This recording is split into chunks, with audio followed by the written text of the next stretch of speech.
So, you've got some bald guy screaming, breathe, crunch at you.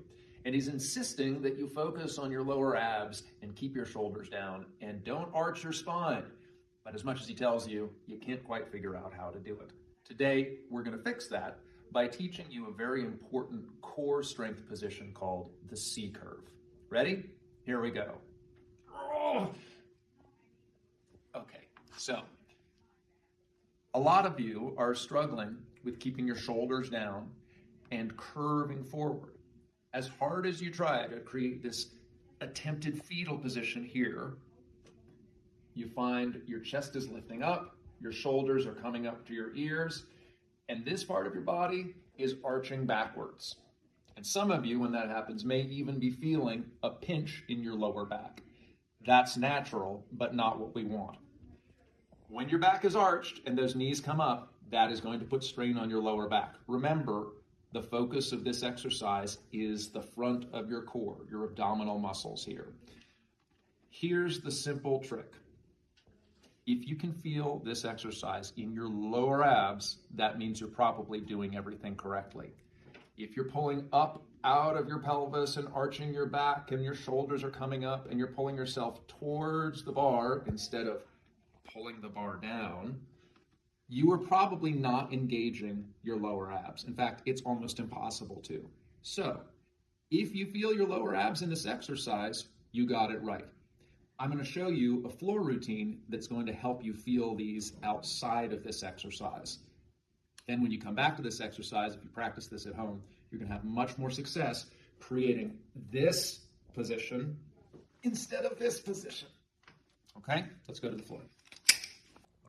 Okay, here we are on the floor, and for this, it really is helpful to have a mat underneath you. It can be a yoga mat, it can be a nice thick carpet, but doing this is hard enough to feel that you don't need to add a hard floor on your low back into the mix of challenges. So get something where you're going to have a little cushion to do this. You're just going to lie down on the floor, knees are up, and the first thing you want to do is send your belly button towards the floor and feel that lower back flatten out against the floor.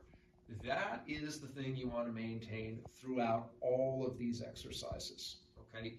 Anything that's working on this C curve, anything that's to do with developing the rectus abdominis here, if you establish that flat back, you're making sure that your abs are doing the work, not your lower back, not your hip flexors.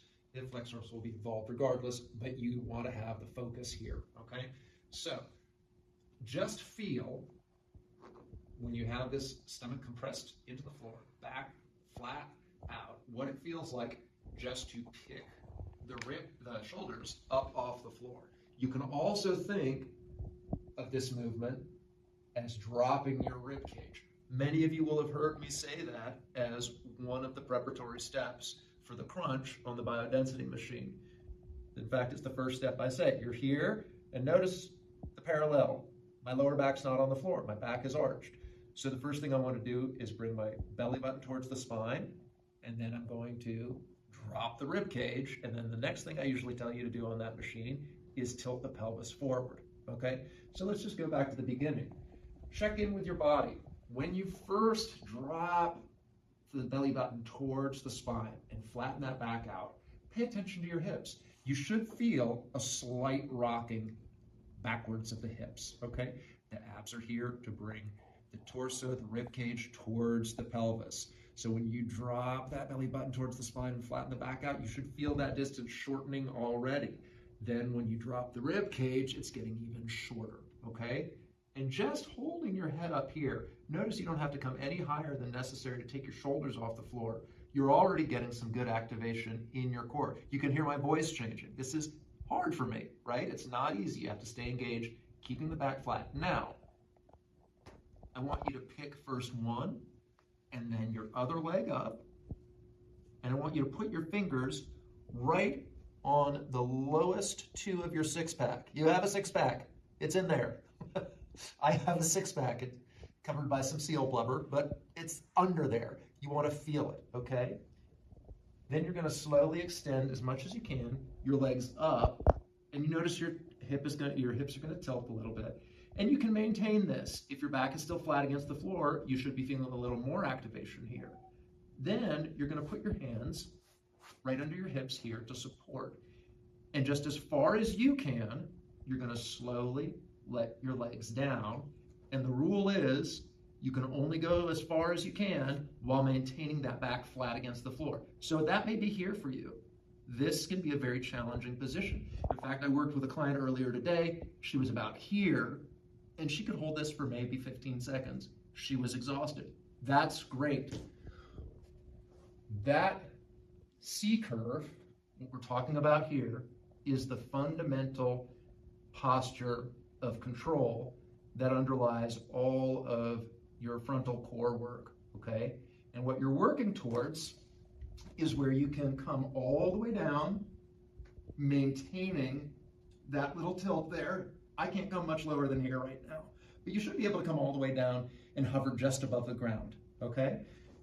So just work wherever is easy for you, right?